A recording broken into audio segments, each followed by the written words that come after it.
గొప్ప ఆలోచనలతో దర్శి నియోజకవర్గ ప్రాంత ప్రజలకు చేరువవుతున్న దర్శి ఆన్లైన్ స్టోర్ నందు పనిచేయుటకు మంచి కమ్యూనికేషన్ స్కిల్స్ కలిగిన మార్కెటింగ్ ఎగ్జిక్యూటివ్స్, డెలివరీ బాయ్స్ మరియు డేటా ఎంట్రీ ఆపరేటర్స్ తో పాటు మల్టీ టాస్కింగ్ స్టాఫ్ కావలను.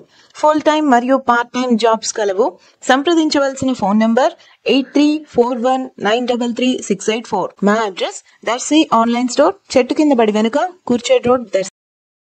రాష్ట్ర వ్యాప్తంగా వర్షాలు ఆశాజనకంగా కురిసినందున శ్రీశైలం, నాగార్జున సాగర్ డ్యాంలు నీటితో నిండిపోగా దర్శి ప్రాంతానికి సాగర్ జలాలు ఆశాజనకంగా వస్తుండటంతో రైతులు ఆనందిస్తూ వరి నాటడం ముమ్మరంగా చేస్తున్నారు. కొన్ని సాంకేతిక కారణాల వలన ఇటీవల దర్శి ప్రాంతానికి సాగునీరు కొంత తక్కువగా వచ్చినప్పటికీ ప్రస్తుతం ఓబీసీ వద్ద 1078 క్యూసెక్కుల నీరు పుష్కలంగా వస్తుండటంతో ఇప్పటికే కొందరు రైతులు వరి నాటడం జరగగా మరికొందరు వరి నాట్ల పనిలో నిమగ్నమయ్యారు. ఏది ఏమైనా వరి సాగు మాత్రం దర్శి ప్రాంతంలో ముమ్మరంగా జరుగుతుంది. సాగర్ జలాలు దర్శికి వరప్రసాదితం కదా.